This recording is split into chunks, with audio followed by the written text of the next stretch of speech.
नमस्ते दोस्तों। तो इस वीडियो में हम सीखेंगे कि हम बेसिकली टाइम कैसे कैलकुलेट करते हैं ड्रिलिंग मशीन में। तो ये बहुत इंपॉर्टेंट टॉपिक है as per the GATE point of view. तो देखते हैं।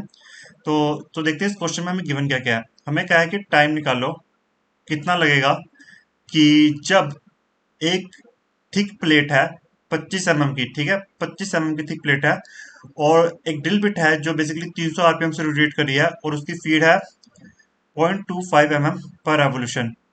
ठीक। अब हम इसको थोड़ा विजुलाइज करते हैं।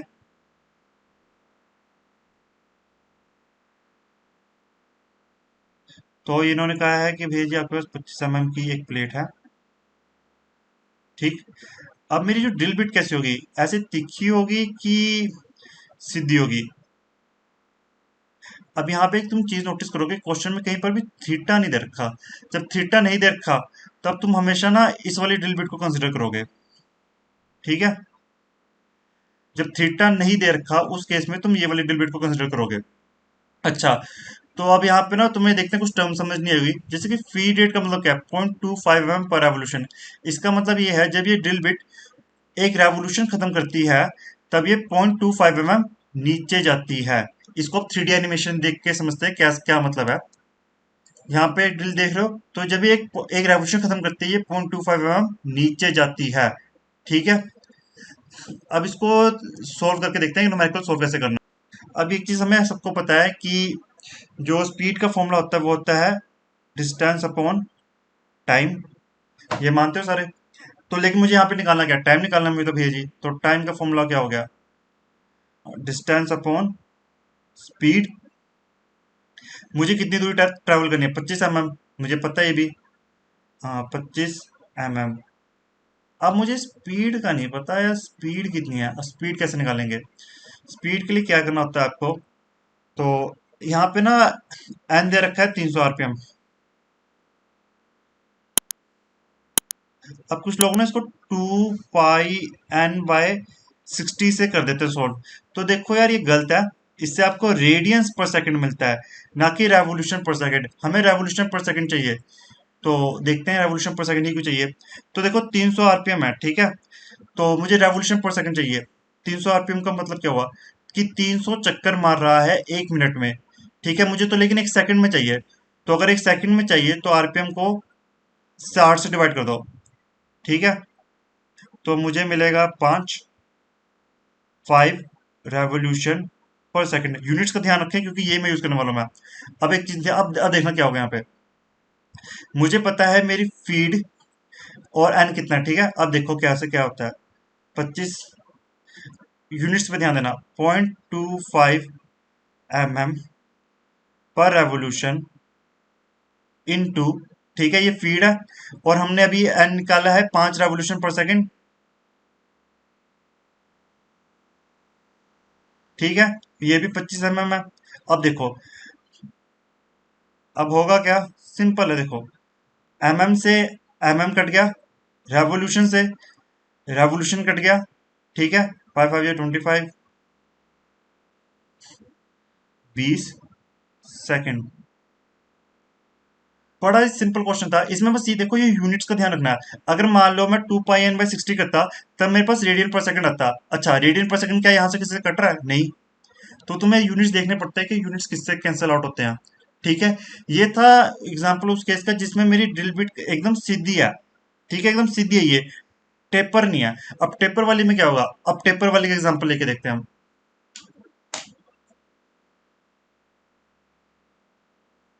तो इस वीडियो में हम समझेंगे अब टेपर जिसमें एंगल दिया हो उसमें टाइम कैलकुलेशन कैसे निकलते हैं। ठीक है। अब यहाँ पे एक चीज आप नोटिस करते हैं, पहले गिवन क्या क्या है। ठीक है। तो सबसे पहले हमें गिवन क्या क्या है ये देखते हैं सबसे पहले। तो सबसे पहले हमें गिवन है कि भैया जी एक 15 mm का डायमीटर दिया हुआ है। उसके बाद उसकी थिकनेस है 50 mm। आरपीएम दे रखी है, फीड दे रखा है, पॉइंट ड्रिल एंगल दे रखा है और क्लियरेंस दे रखी है। मैं सारी टर्म्स को समझाऊंगा। और हमें एंड में निकालना क्या है, एंड में हमें निकालना है कि टाइम कितना लगेगा। सबसे पहले तो जो भी गिवन होता है उसको सबसे पहले लिख लेना चाहिए। चाहे आप गेट हो जो मुझे एग्जाम हो, सबसे पहले यही कीजिए ये काफी हेल्प करता है। तो सबसे पहले डायमीटर है 15 mm। उसके बाद थिकनेस ऑफ प्लेट है, ये है 50 mm। एन है 500 RPM।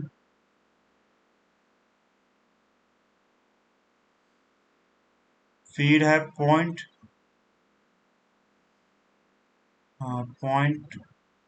.2 mm पर रेवोल्यूशन।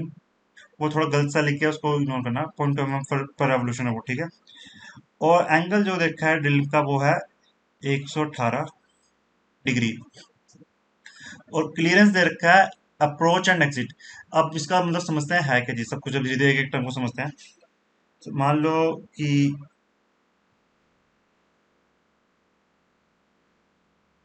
ये मेरी प्लेट है,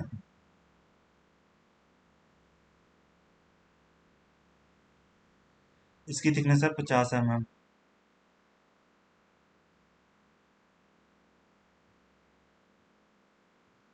ठीक। मान लो मेरी ड्रिल बिट यहाँ पे है, तो अप्रोच क्लियरेंस वो होती है कि मेरी ड्रिल बिट सरफेस से कितनी दूर है स्टार्टिंग में। ठीक है।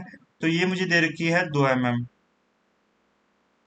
अच्छा, एक दे रखा है इन्होंने एग्जिट अप्रोच। एग्जिट अप्रोच ये है कि मान लो मेरी ड्रिल बिट ने छेद कर दिया है, अभी कितनी अंदर ड्रिल बिट गई है, तो यहां से यहां तक का जो डिस्टेंस होता है ये होता है एग्जिट अप्रोच। ठीक है। अब एक चीज आप नोटिस करोगे, क्योंकि हमें क्लियरेंस और एग्जिट अप्रोच दिया है, तो total distance by the drill bit increase हो चुका है।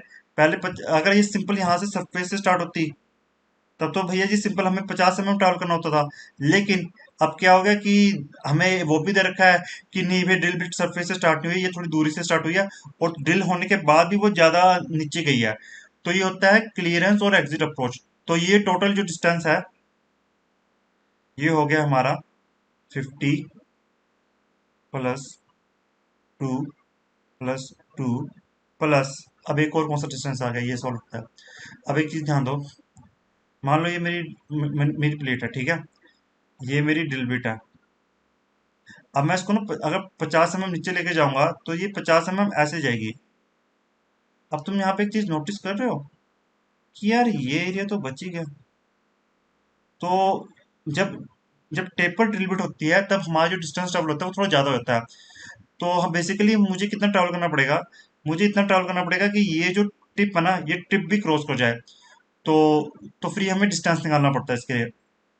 तो देखते हैं ये डिस्टेंस कैसे निकालते हैं।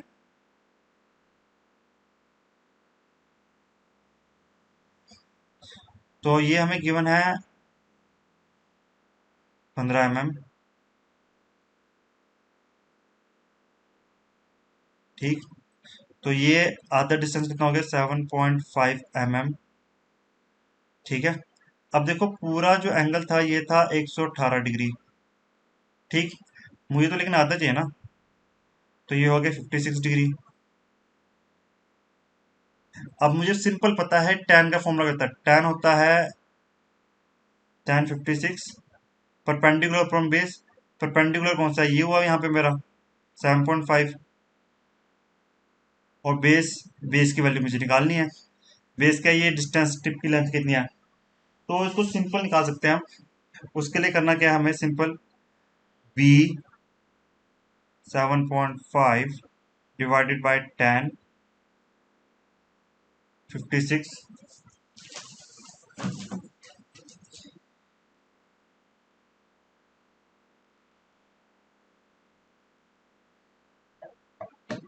तो सॉल्व करने के बाद मुझे मिलेगा 5.058।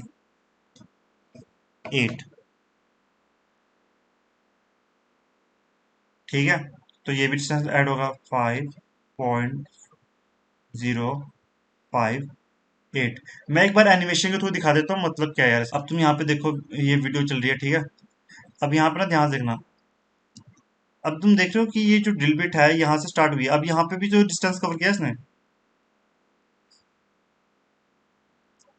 अब तुम देख रहे हो, मान लो इसने 25 mm कवर किया। अब ये एक दूरी तो रहेगी ना मेरी भाई, ये वाला तो गंदा तो रह गया। तो मुझे ये कवर करने के लिए मुझे इसकी टिप का ये वाला डिस्टेंस भी ऐड करना पड़ता है, तो जो टोटल डिस्टेंस होता है इसमें इंक्रीज हो जाता है। अब डिवाइडेड बाय वही पुराना कंसेप्ट लगाओ। पहले 500 आरपीएम को किसमें कन्वर्ट कर दो, सेकंड्स में। तो जब 500 को सिंपल 60 से डिवाइड करोगे आप, तो आपको मिलेगा 8.33। तो ये हो गया 8.33 इंटू फीड कितनी दे रखी है, 0.2। इसको आप, मैं ये रिकमेंड करूंगा जब आप ऐसे क्वेश्चन करते हो जिसके बारे में थोड़ा कम आइडिया हो, तो साथ में ना यूनिट लिख ले करो।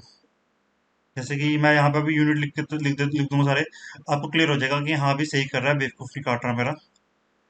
ये हो गया रेवोल्यूशन पर सेकंड, ये भी हो गया 0.2 mm पर रेवोल्यूशन। ठीक है, रेवोल्यूशन से रेवोल्यूशन कटा। अब ये सारे यूनिट्स ऊपर वाले कितने किसमें है, एमएम में है। ये एमएम से ये एमएम कट जाएगा। इसको पूरा सॉल्व करने के बाद सीधे हमारा आंसर आएगा। आप एक मिनट खुद को ट्राई करिए कि कितना आंसर आ रहा है एक बार। तो सॉल्व करने के बाद जो मेरा आंसर आएगा वो होगा 35.4348 सेकेंड्स। तो काफी इजी था बेसिकली। इसमें बस कुछ नहीं था, सिंपल थोड़ी सी मैथ लगानी थी और कुछ नहीं था, और थोड़ा विजुलाइज करना था। एक चीज मैंने आपको बड़े ध्यान रखना कि एक रेवोल्यूशन पर सेकंड होता है, एक रेडियन पर सेकंड होता है। रेडियन पर सेकंड क्यों नहीं लिया, इसका भी मैंने आपको रीजन एक्सप्लेन कर दिया है यहाँ पे बड़े ढंग से। और अगर आपको ये वीडियो पसंद आई हो, मेक श्योर चैनल को लाइक सब्सक्राइब और शेयर जरूर करें, ताकि ये चैनल ऐसे और भी बढ़िया और अच्छे कंटेंट लाता रहे। और हाँ, आप मेरे चैनल पे दूसरी अच्छे 3D एनिमेशन की वीडियोस हैं, वो भी देखें, उससे आपका डाउट और कंसेप्ट और अच्छे तरीके से क्लियर होंगे। वीडियो देखने के लिए धन्यवाद। आशा करता हूँ आपका दिन अच्छा जाए। Thanks for watching and have a great day.